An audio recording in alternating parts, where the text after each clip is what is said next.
Hello everyone, আসসালামু আলাইকুম। কেমন আছেন সবাই? আই হোপ সবাই অনেক বেশি ভালো আছেন। আলহামদুলিল্লাহ আমিও আমার পরিবার পরিজন নিয়ে ভালো আছি। এই তো প্রতিদিনের মতো আবার একটু নতুন ব্লগ নিয়ে এসেছি আপনাদের মাঝে। আশা করি আজকের ব্লগটা আপনাদের অনেক বেশি ভালো লাগবে। তো আজকের ব্লগটি বরাবর আমি সকালের নাস্তা থেকে শুরু করেছি। তো এখানে আর কি আজকে সকালের নাস্তা আলু ভাজা করে নিচ্ছিলাম। আলু ভাজি এই মিষ্টি কুমড়োর সাথে আর কি আলু দিয়ে একসাথে মিক্স একটা ভাজি করে নিচ্ছিলাম আর রুটি করে নেব আর কি।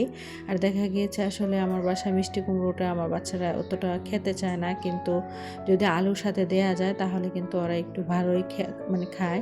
আর মিষ্টি কুমড়ো কিন্তু আমাদের শরীরের জন্য অনেক বেশি উপকারী, যদিও বড় থেকে শুরু করে ছোটদের পর্যন্ত। তারপরও দেখা গিয়েছে ভালো খাবার কিন্তু বাচ্চারা দেখবেন খুবই কম পছন্দ করে। যেমন আমার বাচ্চারা কিন্তু ডিম, আমার বড় ছেলে একদম ডিম ভাজা দিয়ে রুটি খেতেই চায় না। তারপরে দেখা গিয়েছে যে দুধ, ডিম, খেজুর যেই খাবারগুলোতে অনেক বেশি পুষ্টি আছে ওই খাবারগুলো কেন জানি বাচ্চারা অনেক বেশি মানে খেতে চায় না বা অনেকটাই অ্যাভয়েড করে চলে। তো যাই হোক, এদিকে আর কি অফ ক্যামেরাতেই ভাজাটা করে নিয়েছে আর কি, ভাজিটা, আলু ভাজিটা। আর এখানে আর কি এক এক করে রুটিগুলো ছেঁকে নিচ্ছি। যদিও আমি কিন্তু প্রতিনিয়ত হয়তো দেখতে পান সবসময় কিন্তু আগের দিন রাতের বেলায় রুটি বেলে তারপরে আর কি ফ্রিজে রেখে দেই, তারপরে আর কি সকালবেলা ঘুম থেকে উঠে আর কি এখানে ভেজে নেই।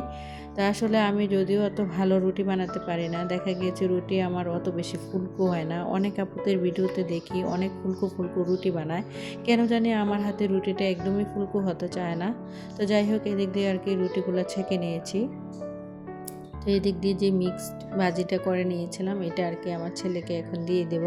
তো সকালের নাস্তা আজকে বেশি কোনো কিছু করব না, শুধুমাত্র ভাজি দিয়ে আজকে রুটি খেয়ে নেব। দেখা গিয়েছে যে আমি কিন্তু ইদানিং চাটা অনেক বেশি অ্যাভয়েড করে চলি, কারণ আমার কিন্তু অনেক বেশি ওজন বেড়ে গিয়েছিল মাঝখান দিয়ে রমজানের আগে আর কি, যখন আমি বেশি চা খেতাম। আর আমার কাছে কিন্তু দুধ চা দিয়ে পরোটা খেতে অনেক বেশি ভালো লাগে আর আমার খুবই পছন্দের একটা খাবার।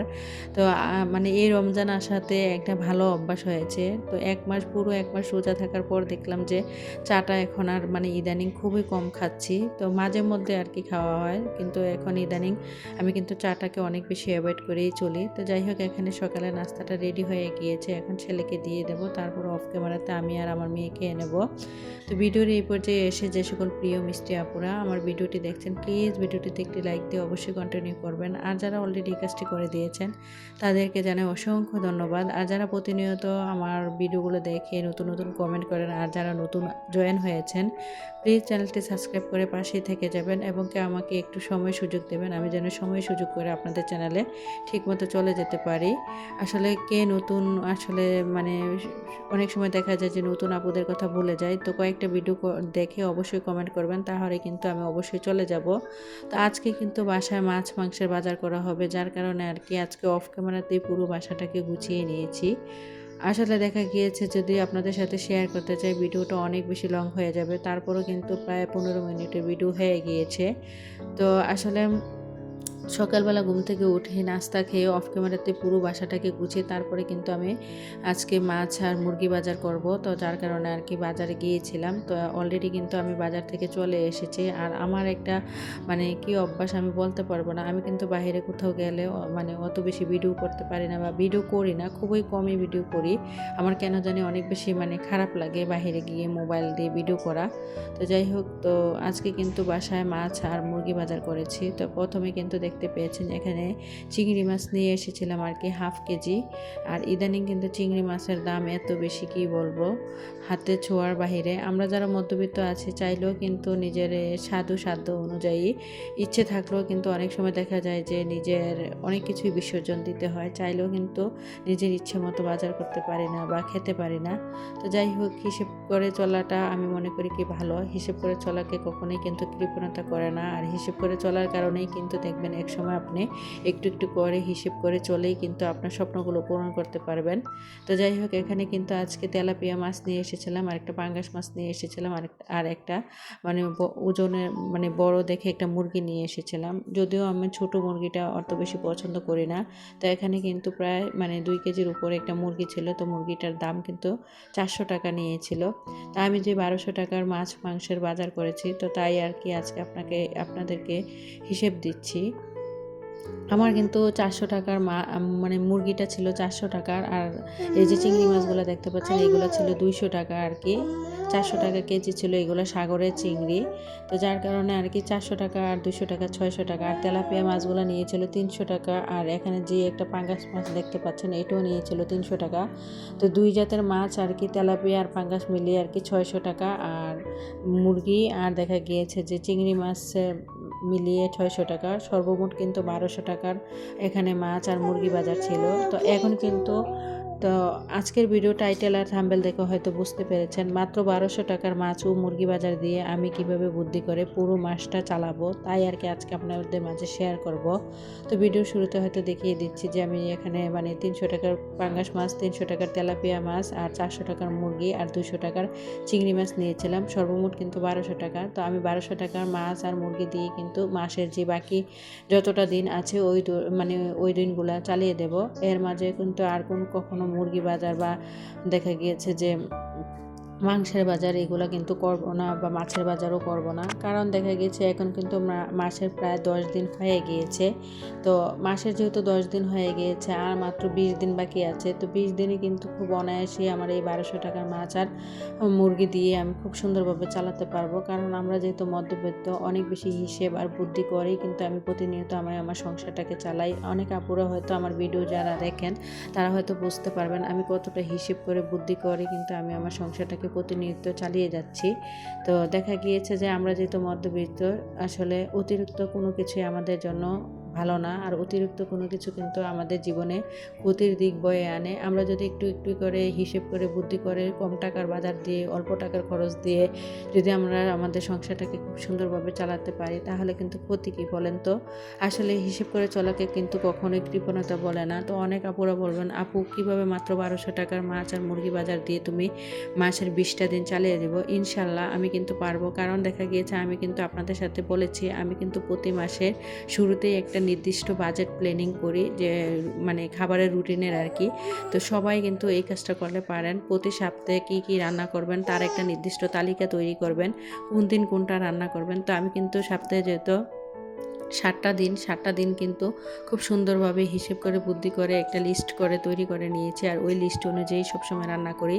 মাসের যে দেখা গিয়েছে মাসের যেই মানে সপ্তাহের যে 7টা দিনের ভিতরে কিন্তু দেখা গিয়েছে আমরা যদি 2 দিন মাছ 2 দিন মাংস আর দেখা গিয়েছে 3 দিন যদি বাকি 3 দিন যদি শাক সবজি বা ভর্তা ডাল এগুলো দিয়ে চালিয়ে নেই, অনায়াসেই কিন্তু 7টা দিন চালানো যায়। আর যে অনেকে বলবেন আপু আপনি তো মাত্র 400 টাকার মাছ মানে মুরগি নিয়ে এসেছেন, তাতে কি হয়েছে? 400 টাকার মুরগিকে কিন্তু আমি বুদ্ধি করে 4 দিন করব। কারণ দেখা গেছে আমরা যেহেতু মধ্যবিত্ত, হিসেব করে বুদ্ধি করে যদি না চলি, এখন বর্তমান সময়ে বাংলাদেশের যে পরিস্থিতি, বর্তমান সময়ে এসেও যদি আপনি হিসেব করে না চলেন তাহলে কিন্তু ভবিষ্যতে আপনাকে অনেক বেশি কষ্ট করতে হবে বা কষ্টের মধ্যে দিয়ে কিন্তু দিনগুলো যেতে হবে। তাই এখন থেকে যদি বুদ্ধি করে হিসেব করে একটু কষ্ট করে চলেন, দেখবেন ভবিষ্যতের জীবনটা কিন্তু আপনার অনেক বেশি সুন্দর হবে। তাই আমি বলি কি প্রতিটা গৃহিণী কিন্তু হিসেব করে এখন থেকে, যারা হিসেব করেন না তারা এখন থেকে কিন্তু হিসেব শুরু করে দেন।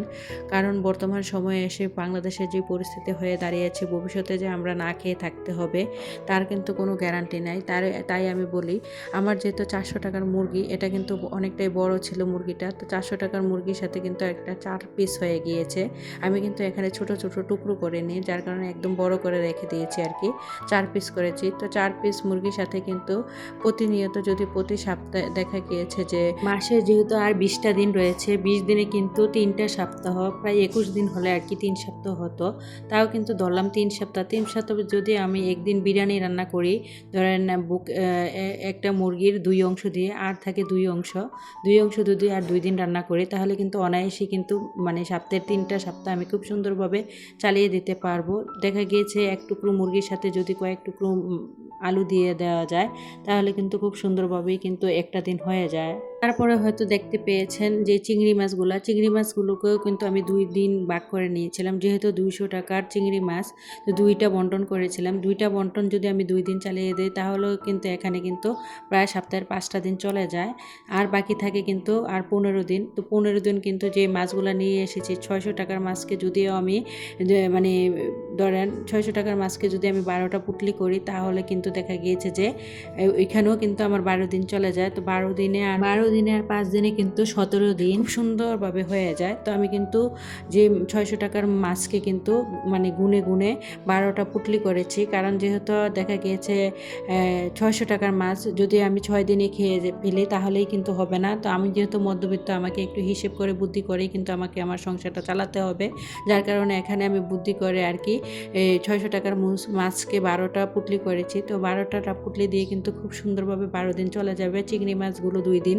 তো এই হচ্ছে 14 দিন, আর 3 দিন কিন্তু মুরগি দিয়ে চালিয়ে দেবো। তো এই 17 দিন, আর বাকি থাকবে 3 দিন। 3 দিন কিন্তু দেখা গিয়েছে ভর্তা ডাল দিয়ে এইভাবে করে বুদ্ধি করে চালিয়ে দেবো। আসলে আমরা যদি একটু গৃহিণীরা বুদ্ধি করে হিসেব করে চলি তাহলে কিন্তু খুব কম টাকার বাজার দিয়ে, কম টাকার কাঁচা বাজার বলেন, কম টাকার সবজি বাজার বলেন, কম টাকার মাছ মাংস বলেন, সব কিছুই কিন্তু কম টাকার মধ্যে, অল্প বাজেটের মধ্যে, অল্প খরচের মধ্যে খুব সুন্দর করেই কিন্তু আমরা আমাদের সংসারটাকে খুব সুন্দরভাবে চালাতে পারি।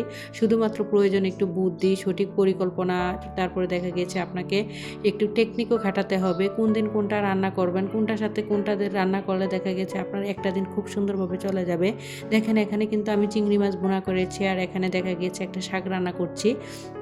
তো আজকে কিন্তু শাক আর চিংড়ি মাছ দিয়ে কিন্তু আলহামদুলিল্লাহ আমার পুরোটা দিন চলে যাবে। আমি মনে করি কি আসলে যাদের যেই ফ্যামিলিতে মানে জনসংখ্যা বেশি, ওই সংসারে কিন্তু দেখবেন যে বাজার খরচও কিন্তু বেশি লাগে, আর যাদের পরিবারে কিন্তু দেখবেন লোক সংখ্যা কম বা সদস্য সংখ্যা কম, ওই সংসারে কিন্তু দেখা গেছে বাজার খরচও অনেকটাই কম লাগে। আসলে আমি মনে করি কি একটা পরিবারের মানুষের উপরেই কিন্তু ডিপেন্ড করে সেই পরিবারের বাজার খরচ বা দেখা গিয়েছে মানে সংসার খরচ। তো আমরা যেহেতু 4 জন মানুষ, আর আমার মেয়েটা যেহেতু অনেকটাই ছোট, ও কিন্তু পুরোপুরিভাবে সব কিছু কিন্তু এখনও খেতে পারে না। তো যেহেতু আমি আর আমার 2 ছেলে, আমরা ছেলেরা যেহেতু বড়, তো ওরা তো ঠিকভাবে সব কিছু খেতে পারে। তো যার কারণে আমরা 3 জন মানুষের কিন্তু খুব সুন্দরভাবে অনায়াসেই কিন্তু দেখা গিয়েছে যে আমি আমার খুব অল্প টাকার মধ্যে বা অল্প টাকার খরচ দিয়ে, অল্প টাকার বাজার দিয়ে, বা আজকে যে 1200 টাকার মাছ আর মুরগি বাজার করেছি, খুব সুন্দরভাবে কিন্তু আমার সংসারটাকে ম্যানেজ করতে পারি। শুধুমাত্র একটু বুদ্ধি টেকনিক খাটিয়ে কিন্তু আমি সবসময় চলার চেষ্টা করি। আসলে কোন দিন কোন তরকারিটার সাথে কোনটা রান্না করলে আমার একটা দিন চলে যাবে। যেদিন আমি দেখা গিয়েছে একটা মাছ রান্না করি, ওই দিন একটা ভাজি রান্না করি, বা শাক রান্না করি, বা একটা ভর্তা করি, আবার দেখা গিয়েছে ডাল করি। তো এক দিন দেখা গিয়েছে এক একটা তরকারির সাথে অন্য একটা কোনো কিছু বুদ্ধি করে রান্না করে নেই। এতে করেই কিন্তু খুব সুন্দরভাবে, মানে খুব কম টাকার বাজার দিয়ে, বা খুব অল্প টাকার খরচ দিয়ে, বা অল্প রান্না বান্না দিয়েও কিন্তু খুব সুন্দরভাবে অনায়াসেই কিন্তু আমি আমার সংসারটাকে চালাতে পারি। আসলে আমরা গৃহিণীরা পারি না বলে কোনো কিছু নেই।